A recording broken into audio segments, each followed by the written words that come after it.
In the Throggs Neck section of the Bronx, new anti-crime cameras have been installed in its business improvement district. The NYPD says the cameras will be installed to curb the ongoing illegal activity in the neighborhood. Since we're now watching you, we will be getting rid of you.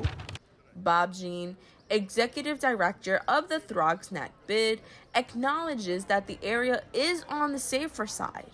However, with the recent increase in illegal smoke shops, dumping, and even speeding, they want to put an end to the situation before it becomes too dangerous to handle.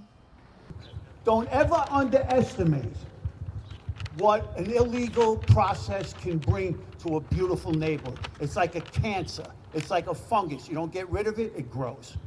Although the exact location of these cameras cannot be disclosed, Johnny Orleana, NYPD Deputy Inspector, mentioned the dozens of security cameras installed within the last month are spread out on East Tremont from Bruckner Boulevard to Miles Avenue.